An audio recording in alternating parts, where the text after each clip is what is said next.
تو دیکھیے بچوں، آج کا ہمارا بہت ہی پیارا اور بہت ہی بہترین سبق لے کر ہم حاضر خدمت ہوئے ہیں۔ آپ لوگوں سے مؤدبانہ گزارش ہے کہ غور سے پڑھا کریں، اور اگر کوئی اور بھی کتاب پڑھنے کی آپ کی خواہش ہے یا کچھ اور باتیں ہیں تو کامنٹ میں اس کو کیا کریں تاکہ میں آپ کو اور سمجھانے کی کوشش کیا کروں۔ بہرحال آج کا ہمارا سبق ہے مینڈک، ٹھیک ہے؟ اس کو لکھنا، مینڈک اس طریقے سے لکھا جاتا ہے۔ مینڈک کے بارے میں آج ہم پڑھیں گے کہ مینڈک کیا ہے، اس کی خاصیت کیا ہے، کہاں رہتا ہے، کیا مسئلہ ہے اس کا۔ تو آج ہم پورا یہ سبق ہمارا مینڈک کے بارے میں، ٹھیک ہے؟ دیکھیں مینڈک، سبق شروع کرتے ہیں۔ بسم اللہ الرحمن الرحیم۔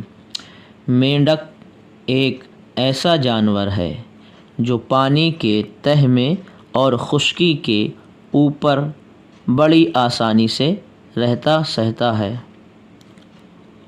اس کا بدن موٹا اور بے ڈھنگا ہے، بڑا سامنا، موٹی موٹی بڑی آنکھیں، بڑا سا منہ، ٹھیک ہے؟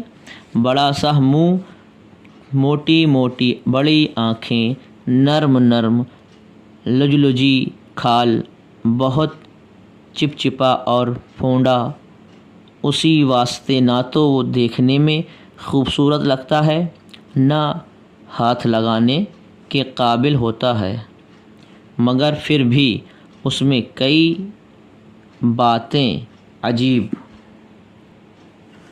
غریب ہیں۔ اول تو یہی کہ جس طرح زمین پر ادھر ادھر پھدکتا اور چھلانگیں مارتا ہے، اسی طرح آسانی کے ساتھ پانی میں تیرتا پھرتا ہے۔ دوسری بات یہ ہے کہ جب وہ پانی میں غوطہ مارتا ہے تو تمہاری طرح 2-4 منٹ میں اس کا دم نہیں گھٹتا، بلکہ وہ گھنٹوں اندر ہی اندر مزے سے بیٹھا رہتا ہے یا تیرتا پھرتا ہے۔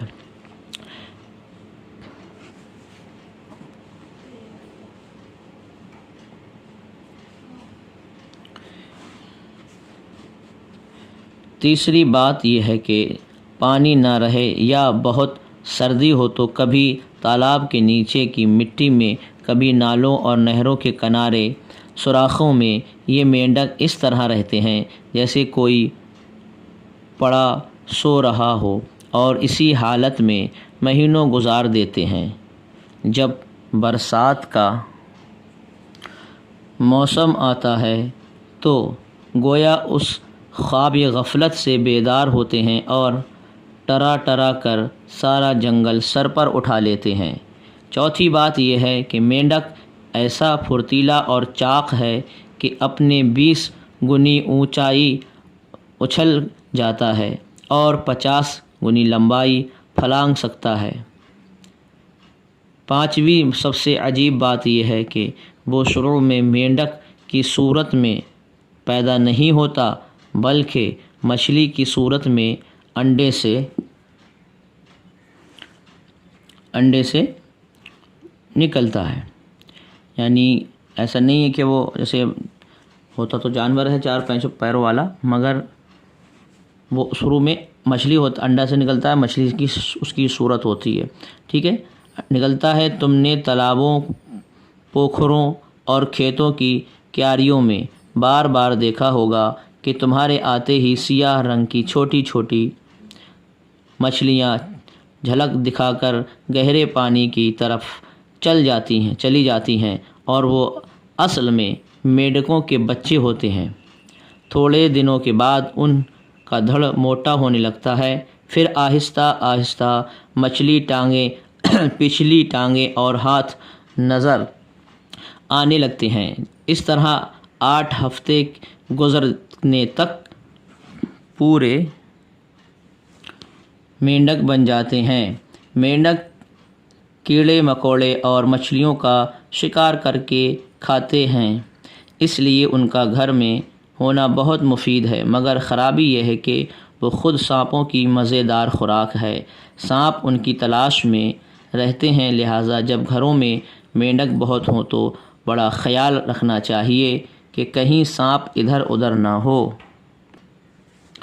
اور بہت سے چلبلے اور شریر لڑکے مینڈکوں سے کھیلتے ہوئے ان کو مارتے اور ستاتے ہیں۔ کوئی اپنا نشانہ صحیح کرنے کے لیے ان کے سر پر ڈھیلا یا اینٹ کا ٹکڑا مارتا ہے۔ اگر مینڈک پھرتی سے پانی میں غوطہ نہ لگائے تو چوٹ کھا کر مر جائے۔ بعض لڑکے زمین پر چلتے ہوئے مینڈک کو چھری سے مار کر اپنا جی بہلاتے ہیں، اور بعض یہ چھڑی ہونا چاہیے، ٹھیک ہے، یہاں پہ ٹے ہونا چاہیے، چھڑی سے مار کر اپنا جی بہلاتے ہیں، اور بعض پیروں سے ٹھوکر مارتے ہیں، ٹھیک ہے۔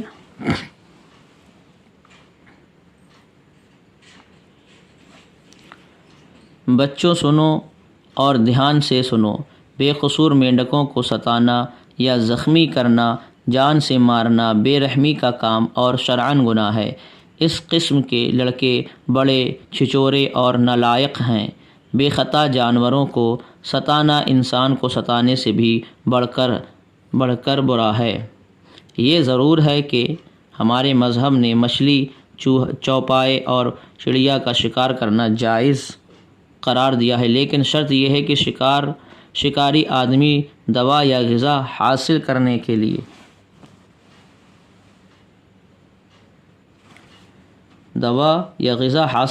کی نیت سے رکھتا ہو، اور اگر کوئی شخص محض دل بہلانے کی خاطر شکار کرتا ہو وہ شرعاً گناہ گار ہے۔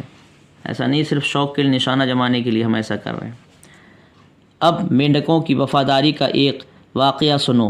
بابل کے کافروں نے حضرت ابراہیم علیہ السلام کو ختم کرنے کے لیے ایک بہت بڑا آتش کدہ تیار کر کے اس میں آگ جلائی، تو اس موقع پر مینڈک اپنے منہ میں پانی لے کر پہنچے اور آگ پر چھڑکنے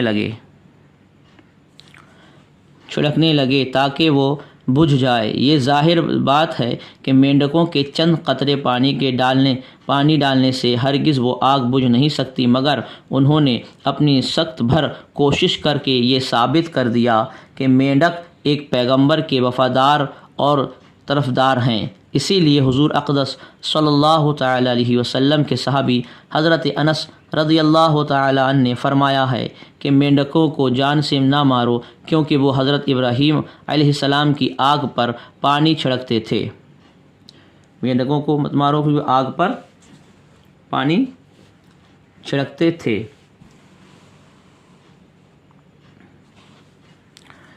اب لگے ہاتھوں گرگٹ کا بھی حال سن لو۔ وہ حضرت ابراہیم علیہ السلام کی آگ بھڑکانے کے لیے پھونک مارتا تھا۔ یہ بالکل کھلی بات ہے کہ گرگٹ کی پھونک سے وہ آگ بھڑک نہیں سکتی تھی، مگر اس نے اپنے عمل سے یہ ظاہر کر دیا کہ گرگٹ ایک پیغمبر کا دشمن ہے۔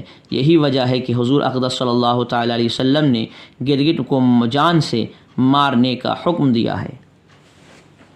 یعنی مینڈک آج کل جو ہوتا ہے، کوئی خرافات ہوتی تو انسان سے کہی جاتی کہ آپ کیوں نہیں بولتے، تو آدمی کہتا ہے میرے ایک بولنے سے کچھ نہیں ہوگا، ہو یا نہ ہو، مگر آپ کے بولنے سے جتنی آپ کی طاقت و قوت ہے، آپ بولیں گے تو اس سے آپ اظہار محبت اور اظہار وفاداری کریں گے، اگرچہ تمہارے بولنے سے کچھ نہ ہو، مگر یہ ثابت ہو گیا کہ یہ بندہ ٹھیک ہے، حق بولنے والا ہے۔ مگر جیسے کہ مینڈکوں کے پھونکنے سے وہ کئی ہزار فٹ اونچا ایک آتش کدہ، اس میں ایک مینڈک ملا کر 1000-20,000 مینڈک بھی اگر پانی ڈالیں گے تو کچھ نہیں ہوگا، مگر انہوں نے اپنے عمل سے یہ ظاہر کر دیا کہ ہم نبی کے وفادار ہیں۔ اور چونکہ رہا بات گرگٹ کی، تو اس نے اتنے بڑے آتش کدے میں پھونک مار رہا تھا، تو ایک گرگٹ کی کیا اوقات ہے، کروڑوں گرگٹ اگر پھونک مارتے پھر بھی اس آگ میں کچھ نہیں ہوتا، مگر اس نے اپنے عمل سے یہ ظاہر کر دیا کہ میں نبی کا غدار ہوں۔ تو اسی لیے ہم کہتے ہیں اگر کہیں کوئی بات حق بات ہو تو انسان کو بولنا چاہیے، اگرچہ اکیلے بولے کوئی دقت نہیں، اس کے بولنے سے کوئی فرق پڑے نہ پڑے، مگر اس کا بولنا یہ اس بات پر دلالت کرتا ہے، ظاہر ہے کہ بندہ ٹھیک ہے اور حق بولنے والا ہے۔ لیکن سوال نمبر، مینڈک کو مارنے سے کیوں روکا گیا ہے؟ کیونکہ وہ ایک نبی کا وفادار ہے، اور نبی کی وفاداری کا ثبوت اس نے بابل میں دیا تھا۔ حضرت ابراہیم علیہ السلام کا وفادار ہے اللہ کے نبی کا، اس لیے اس کو مارنے کا حکم اس کو مارنے کا اس کو نہ مارنے کا حکم دیا گیا ہے۔ گرگٹ کو مارنے کا حکم کیوں دیا گیا ہے؟ کیونکہ گرگٹ ایک نبی کا بے وفا ہے۔ وہ حضرت ابراہیم علیہ السلام کو جو آگ میں ڈالا گیا تو وہ پھونک مار رہا تھا اور وہ اپنے عمل سے یہ ظاہر کر رہا تھا کہ میں نبی کا غدار ہوں۔ یہ تمام واقعے جو پڑھا ہے آپ نے تفسیر روح البیان سورہ اعراف صفحہ نمبر 231 پر ہے۔ تو جو حضرات نے ابھی تک ہمارے چینل کو سبسکرائب نہیں کیا ہے وہ ہمارے چینل چمن اردو کو سبسکرائب کر لیں اور گھنٹی کے بٹن کو ضرور دبائیں تاکہ روز شام کو آپ حضرات کی خدمت میں نیا سبق پہنچ جائے۔ خدا حافظ۔